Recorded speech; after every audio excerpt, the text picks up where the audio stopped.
and welcome to Finextra TV. I'm Angelica Malin, coming to you from Sibos 2023 in Toronto.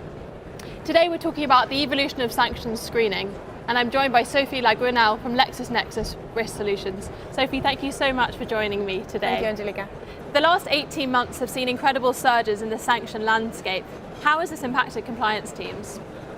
Well, the number of sanctions programs updates have been unprecedented. With the sanctions against Russia, we've seen a surge in sanctions, which have definitely added pressure on the compliance teams.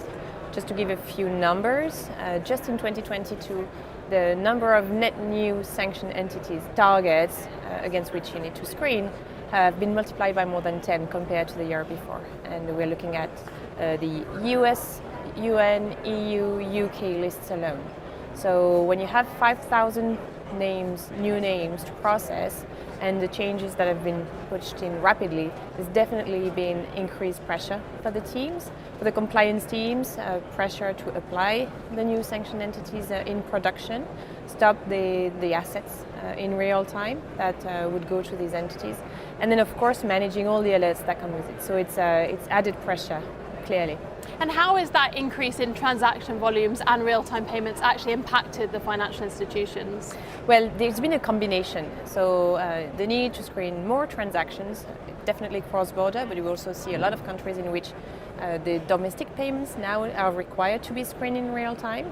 So more volumes multiplied by more entities against which to screen, more alerts to manage, more, and not more budgets. That's really the difference that we see, is that there is a need now for a clear compliance, proof of compliance that the regulators now expect, but also to do things with about the same budgets as before. So there's clearly a need for automation, for self-explainability of the system, for scalability, new types of technologies that allow the sanction screenings to still be very highly effective, but also efficient at the speed of business.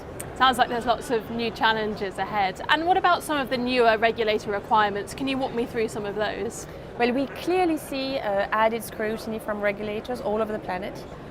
Regulators are now asking no longer just about a solid screening solution in real time, but the ability to prove that screening organizations, so whether they're financial institutions, banks, but also now PSPs, are in control of what they're doing, that they are up to date to the latest sanctions entities, that they understand the logic of screening, that they have configured it aligned to their risk policies and risk appetite, all the way till alert clearing, which if it can be automated also needs to be secured, controlled, repeatable, validated, so clearly added scrutiny.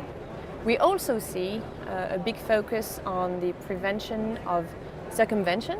So basically, if you're added to a list, you're going to try as much as possible to evade your funds very rapidly.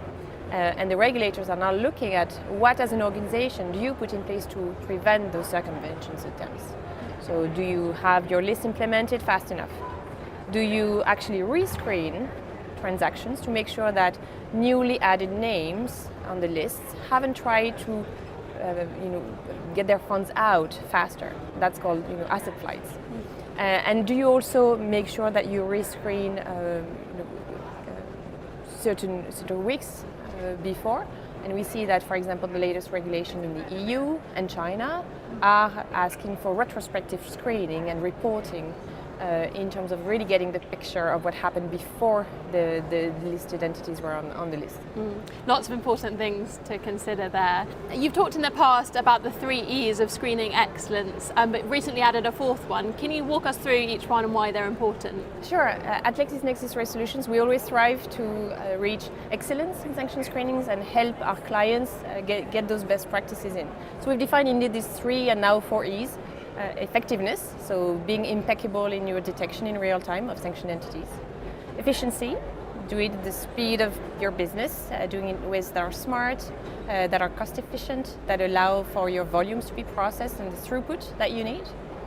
Explainability, the 3rd E, latest regulations demand you to be able to explain what you do, have really a transparent, tested model, and at every step to have the controls in place and being able to prove those controls. And the fourth E that we've just recently added in our logic is the ease of integration. Why? Because to be good, you now need to leverage the different pieces of technology. You need to be able to scale. You need to be able to go fast. We saw that in terms of implementing the latest watch list in place, but also cross-referencing between transaction screening, account screening, trade screening, to be able to really be good at freezing assets in real time and leveraging the latest technology. That actually includes being able to support your architecture on premises or really anywhere, being able to deploy it on a private cloud, on a public cloud, and being able to scale and use those resources smartly so that you can have more resources used when there's more traffic and lower than when there's lower traffic. So this is an important aspect of being really good. Fantastic. Well, thank you so much for talking with me today. Thank you very much.